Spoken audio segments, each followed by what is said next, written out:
விக்கிரமாதித்தன். கதை 26. ஹரிஸ்வாமி கதை.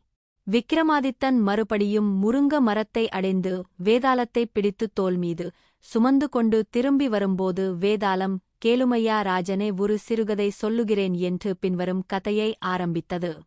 சிவனுக்கு இருப்பிடமான வாராணசி நகரத்திலே தேவஸ்வாமி என்ற அந்தணன் ஒருவன் இருந்தான். அவன் அரசனால் கௌரவிக்கப்பட்டு ஏராளமான செல்வம் அடைந்திருந்தான்.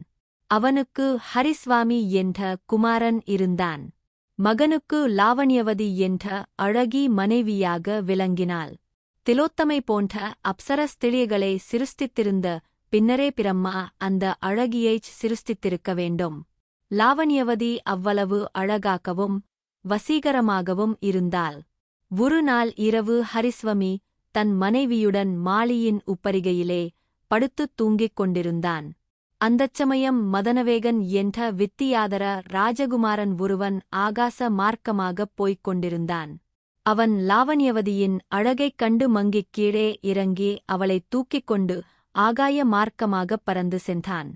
கண் விழித்துப் பார்த்தபோது ஹரிஸ்வாமி தன் பக்கத்தில் லாவண்யவதியைக் காணாது கவலையுடன் எழுந்தான். என்ன இது? அவள் எங்கே போய்விட்டாள்? என் மீது கோபமா? என் உள்ளத்து உணர்ச்சியை அறிவதற்காக அவள் ஒளிந்து கொண்டிருக்கிறாளா? அல்லது வேடிக்கை செய்கிறாளா? இவ்விதம் பலவிதமாக எண்ணி அவன் குறுக்கும் நெடுக்கும் நடந்து மாளிகை முழுவதும் தேடினான். தோட்டத்திலும் அவளைத் தேடினான். எங்கும் அவளைக் காணவில்லை. இரவு அவன் தூங்கவே இல்லை. அவளைக் காணாத வருத்தத்தால் மனம் வெந்து அவதிப்பட்டான். பற்பல விதமாகப் புலம்பினான். மறுநாள் பொழுது விடிந்தது. சூரியோதயம் ஆகி உலகில் சூழ்ந்திருந்த இருளைப் போக்கியது.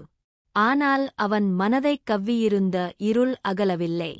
பொழுது ஏற ஏற அவன் வருத்தமும் அதிகமாயிற்று. உற்றார் உறவினர் அவனைத் தேற்றியும் அவன் தன் காதலியின் பிரிவாற்றாது கிடந்து வாடினான். இவ்விடத்தில் அவள் நின்றாள். இங்கே அவள் தன்னை அலங்கரித்துக் கொண்டாள். இந்த இடத்தில் அவள் தன்னுடன் விளையாடினாள் என்று அவன் வீட்டின் ஒவ்வொரு பகுதியிலும் அலைந்து அழுது ஆற்றினான். அவள் இறந்து போய்விடவில்லை. ஆகவே உன்னை எதற்காக மாய்த்துக் கொள்ள வேண்டுமா? நீ உயிருடன் இருந்தால் எப்படியாவது கண்டுபிடித்து விடலாம். ஆகவே தைரியமாக இரு. அவளைத் தேடிக் கிளம்பு. ஒருவன் உறுதியுடன் முயற்சித்தால் எந்தக் காரியமும் வெற்றியடையாமல் போகாது எனறு உற்றார் உறவினர் அவனைத் தேற்றினர். ஆகவே இன்னும் சிறிது காலத்தில் தன்னம்பிக்கையுடன் மனம் தேறினான்.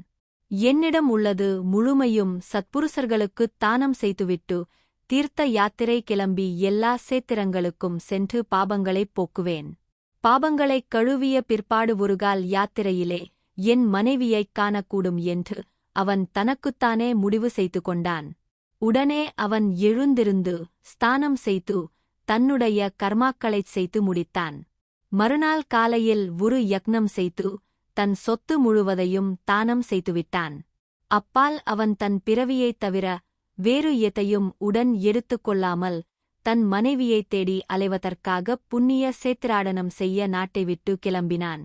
அவ்விதம் அவன் அலைந்து திரிந்து வந்தபோது கடுங்கோட்டை வந்தது. வெயில் உக்கிரமாகக் கொளுத்தியது. காற்று நெருப்பைக கக்கி வீசியது.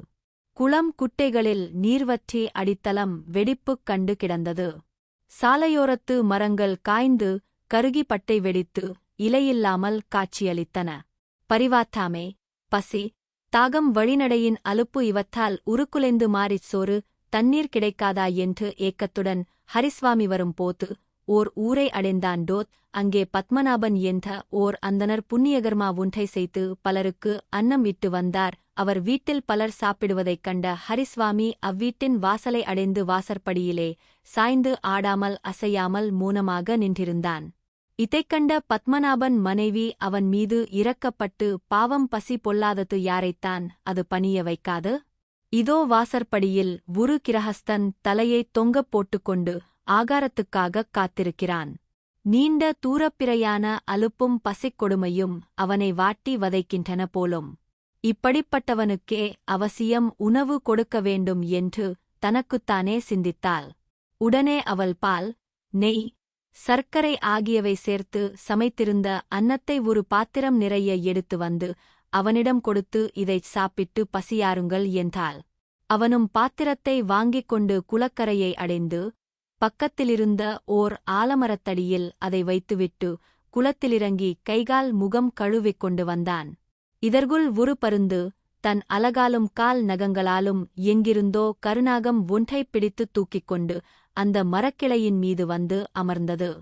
அவ்விதம் பருந்து தூக்கி வந்த கருநாகத்தின் விஷம் அதன் வாயிலிருந்து வெளிப்பட்டுக் கீழே வைத்திருந்த சோற்றிலே விழுந்தது. ஹரிஸ்வாமியும் அதைக் கவனிக்காது முழுச் சோற்றையும் சாப்பிட்டு விட்டான.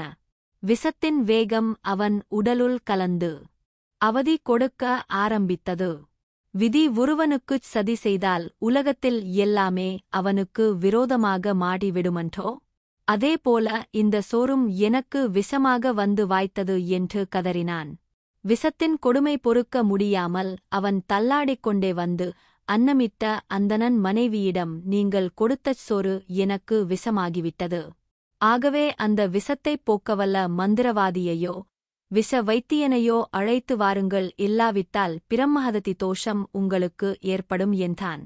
இதைக் கேட்ட அம்மாது இவ்விஷயம் என்ன என்பது அறியாமல் திகைத்து நிற்கும் போது ஹரிஸ்வாமி தன் கண்களை மூடி உயிரை விட்டான்.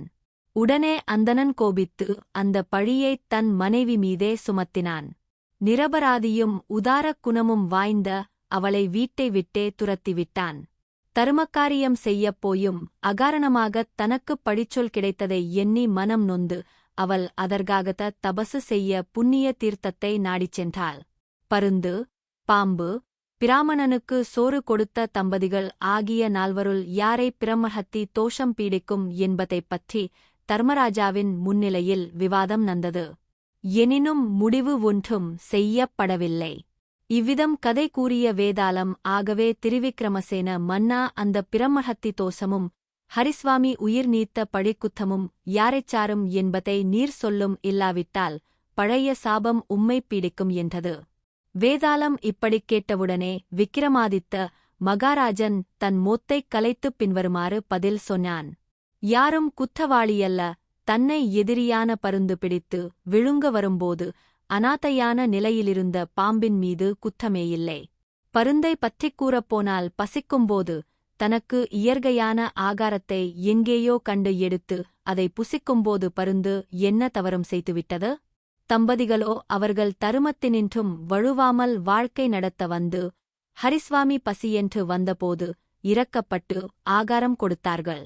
அவர்களும் குற்றம் செய்தவர்களாக மாட்டார்கள். ஆகவே நன்றாக யோசிக்காமல் இவர்களில் எவரோ ஒருவர் மீது யாராவது பழி சுமத்தினால் அவ்விதம் பழி சுமத்துகிறவர்களையே பிரம்மஹத்தி தோஷம் பீடிக்கும்.